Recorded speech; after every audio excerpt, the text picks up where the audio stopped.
Hey guys, it's Crimson. Here we are in the Abyss, but today we're going to go tackle part of the Duke's archives. Sorry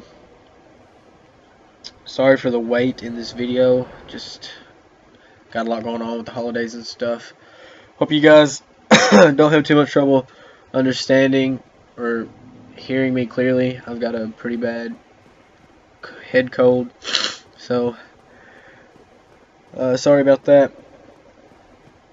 But the quickest way to the Duke's archives is to warp to Anor Londo, unless you don't have the Lord Vessel, then you can't warp. But the way we did it, we had Lord Vessel. Gotta get some poise back and still have my fast roll, so I was playing with my armor a little bit. In this room here is 2 chests guarded by 2 knights.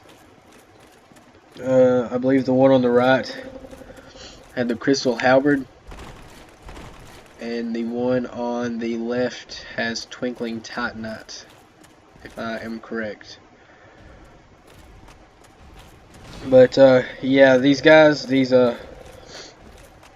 armored guardians, armored giants, whatever you want to call them, the quickest way to deal with them, in my opinion, is to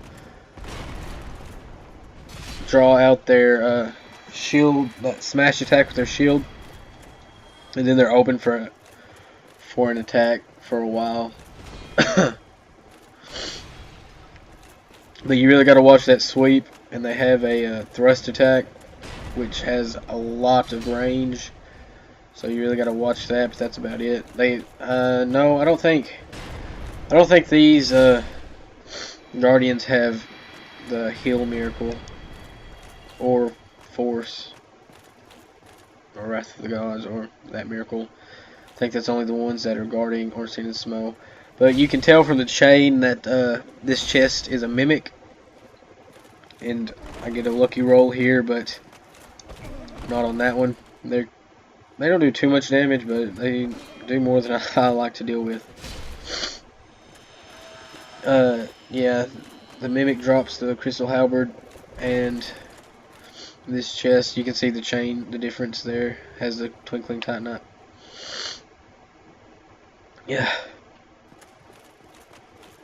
I've really have forgotten to take the very large ember to Andre and take my Zwei to plus 15, which is my fault. I'll probably do it off screen. See, that attack has some serious range, but we're gonna leave this guy alone. He can't follow us up these stairs.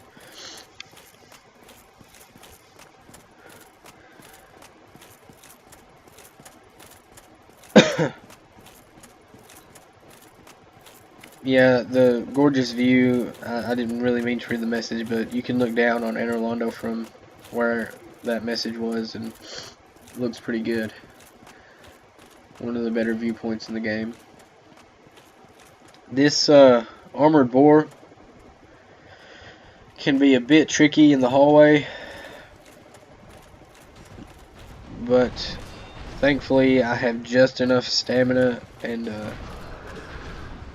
stability with my shield to block that attack.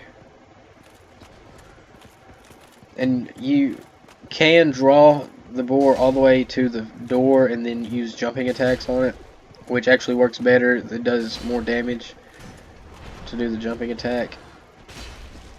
But the 2 boars, there's one after this one, you cannot get the ass stab with them because they have armor over, they don't have a hole in their ass, so that part is covered up with armor. They try and get you with the second one by putting it just around the corner. But the damage difference between normal attacks and the leaping attacks is pretty significant when compared side by side.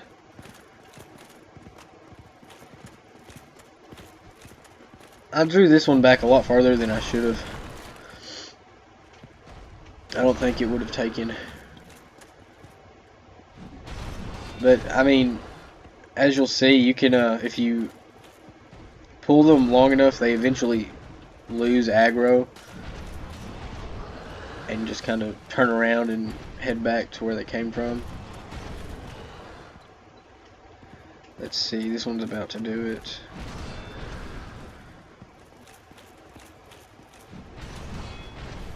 Does it again. So you can see the armor there around his tail. Leaps back. Does another. Man, this one, he really wanted to fight.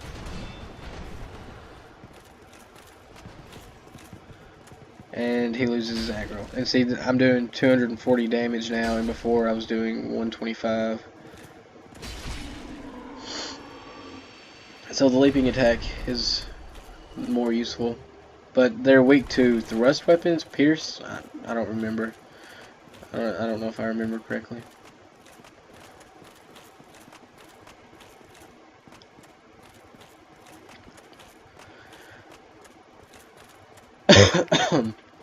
But the Duke's Archives is a pretty long, pretty big area of the game, and it has quite a few enemies. Its enemy base is a bit larger than most other areas, and I forget that fact, as you'll see while I'm going through.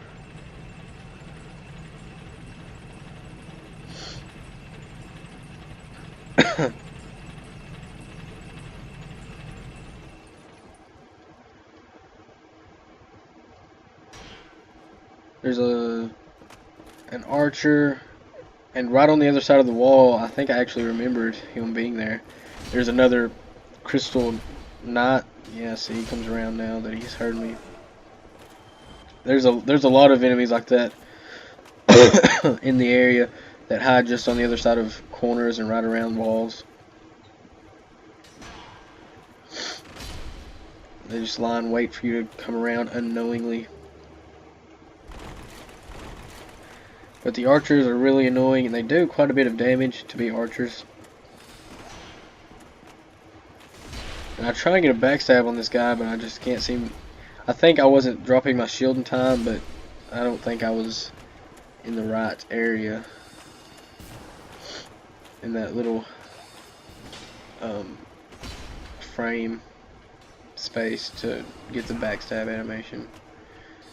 See, we're taking on 2 again, and that one, the one on the right, is buffed from the channeler. They do quite a bit of damage, and their attacks are pretty quick, so they take off quite a bit of stamina in just a few attacks. That was a short attack. The area of effect of the Zweihander kind of kicked in and gave a bit of a stagger.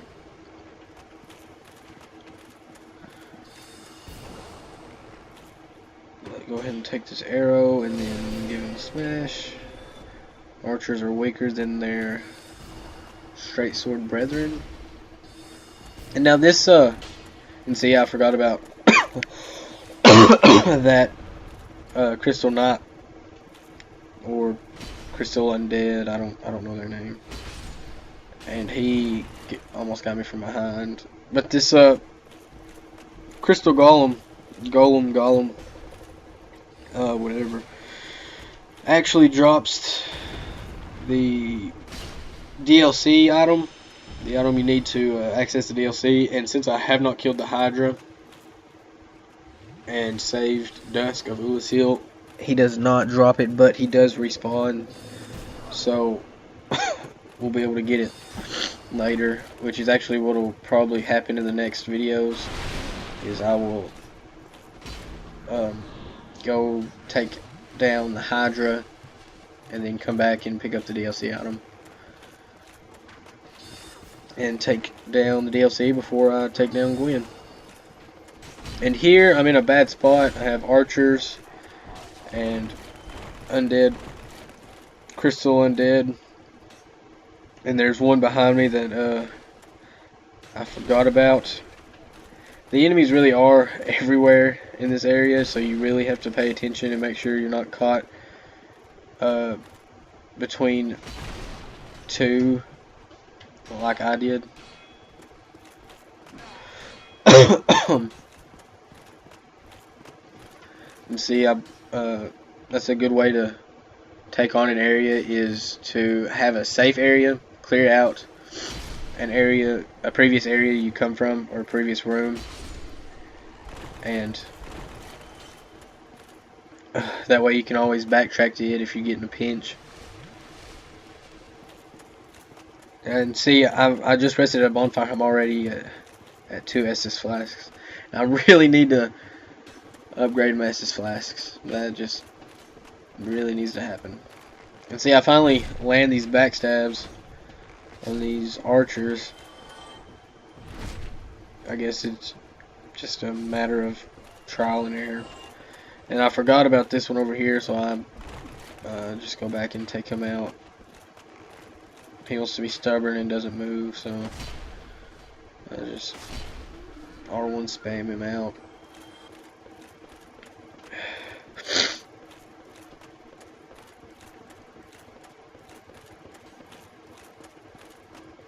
Down here is 2 more undead, crystal undead, and see this. That crystal undead came from that room to the left, trying to catch you out. It happens a lot. It happens a lot, especially with those guys. I missed the parry. I thought, oh, I'm just gonna parry him. Yeah, it didn't work. See, that attack beat mine. They attack pretty quick, so you really got to pay attention. But there's a chest down at the end, which is another mimic.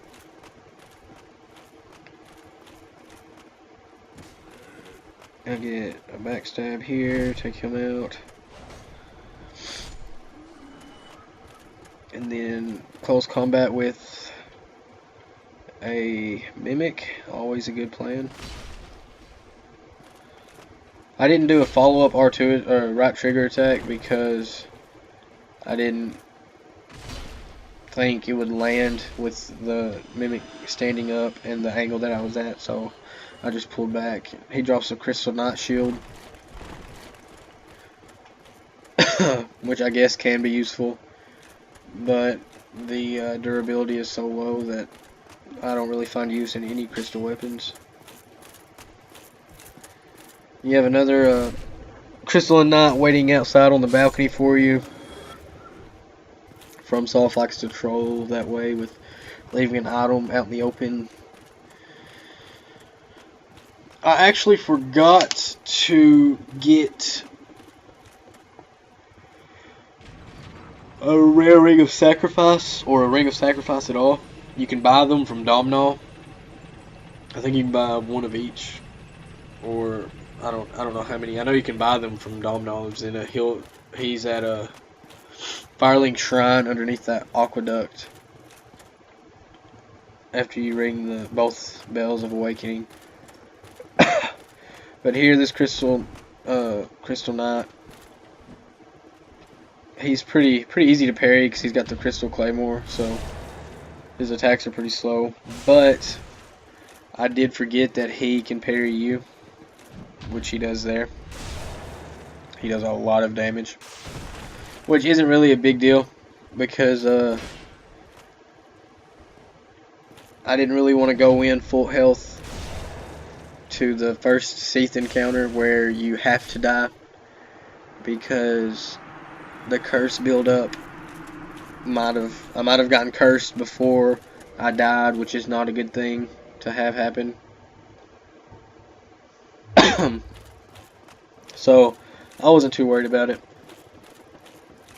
But because I didn't have the rare ring of sacrifice, or the ring of sacrifice, I lost all 172,000 souls and 3 humanity, which isn't a big deal now that we're doing this playthrough alone for the most part. But I went ahead and took off my armor and yeah, you see I'm checking to see if I had a rare ring of sacrifice. But I take off my armor just to be sure that I die in plenty of times so as to not be cursed. You can actually turn around and walk back out of the fog gate, which I've known about for a while, but never really tried or cared for trying.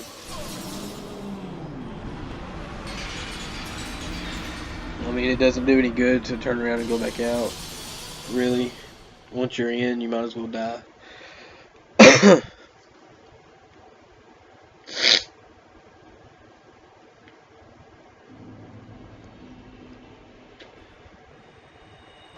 This part is probably the most annoying in the game, only because of the sound that god-awful sound. But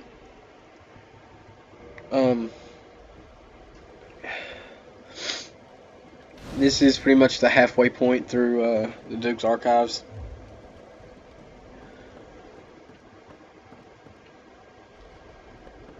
This sleeping guard always just stands there, and I guess he has really low health, so you can hit him with any weapon pretty much and kill him in one shot, and he drops the key. I don't know what the deal is with, well, I'll point it out in a second. There's 3 crystal undead down here. Not a great idea to take them on 3 on 1, or really 2 on 1 isn't very favorable, but you know, take what you can get, I guess.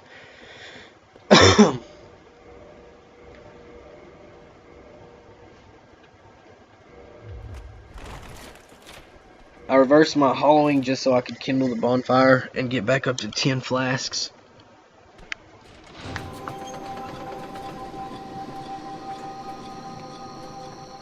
But yeah, that music that thing plays is just, oh, awful, awful, awful. I don't even know if it's considered music, really. It's just kind of a sound, a screeching. But when it is playing, I don't know what the deal is with these 2 snakehead guards. They run past you to the top and climb up the ladder. For some reason, I don't really know what the reason is.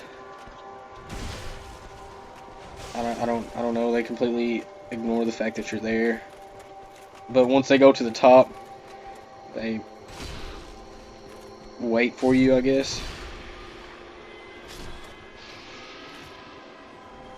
But when that, I don't know what it's called, record player, I can't think of the name of it. When it's playing its god awful tune, it causes these octopus demons to leave their little room. It's not really a prison because they're all loose within the room, but it causes them to aggro on you.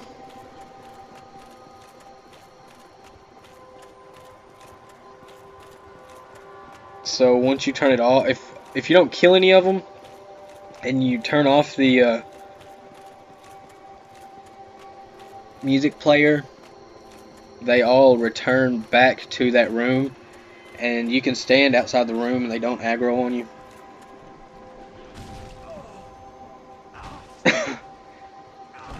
And they'll eat your face. I don't really know what their spit attack does. I've never really been hit by it. I don't know that I've ever seen what it does. I assume it affects your durability of your weapons, as most do in this game.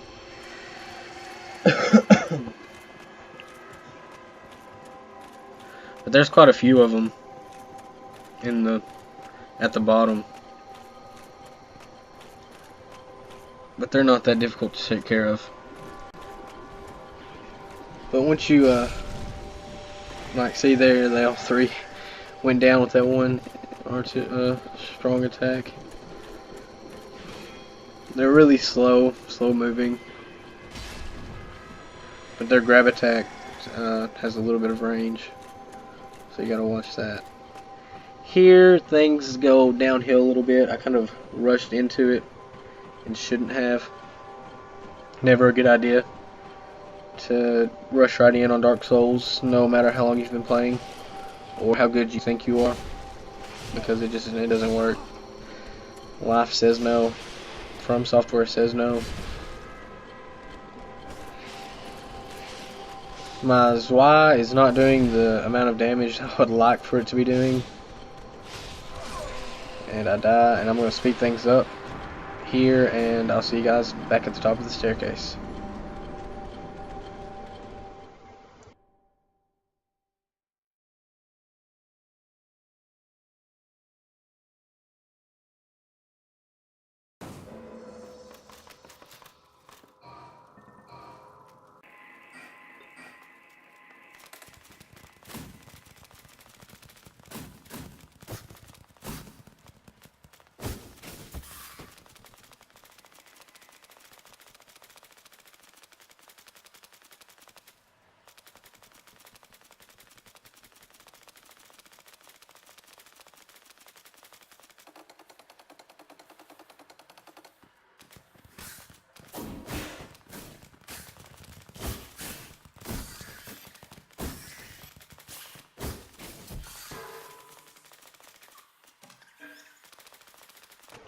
I decided to go ahead and resume the commentary right here because the music stopped playing after I died. I don't know why, but as you can see, these octopus demons, I don't know what they are in this room. The music's not playing, so I mean they still aggro within the room, and they'll follow you. I'm not really sure how far. I don't test that, but yeah, they'll aggro on you still, but they won't leave the room.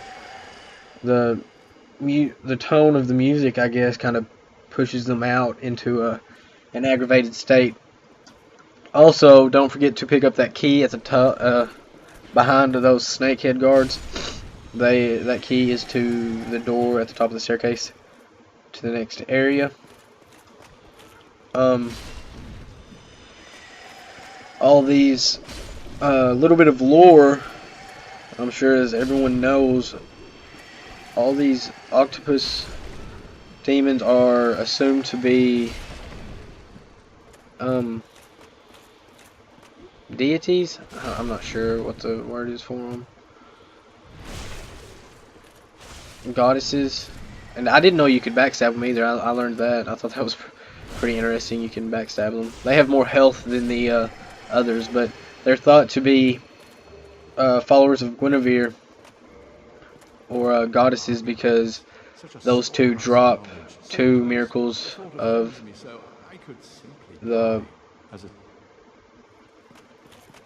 Guinevere's covenant, 2 miracles of her covenant, which I cannot think of the name. Not the Princess Guard covenant. I don't remember. I have no idea. But I run past them here because I really don't feel like picking up. I don't feel like there's anything of interest inside those cells, but each one will open, and most of them have an item. I think one of them has 2 guards in it and no items. So, I mean, Dusk of Ooze, not Dusk. Rhea is in one of them, and if you kill her hollowed form, you get her armor set. But I don't care for it, so I just move on. I slide back on down because apparently you don't have to go all the way up, but once you get close enough for him to hear you, he aggro's on you after ignoring you. So, you know, whatever, his choice. And I didn't want to get kicked on top of the head. But I think that's going to be it for this video. I'm going to cut it after I open the door. I'll try and get recording in for the rest of Duke's Archives and the Tomb of the Giants and the Hydra. I'll save Gwen for last so that I can do everything on New Game and not worry about having to go into New Game Plus. Yeah, watch your back around that corner out on this balcony. You can actually see the next bonfire there. I'm getting off topic, but I'll try to get the next recording up pretty soon. I don't really know with the holidays and everything going on. I don't know how soon it'll be, but I'll try to as soon as possible. And I hope you guys enjoy the video. Leave a comment, like, subscribe, and I'll see you guys in the next video.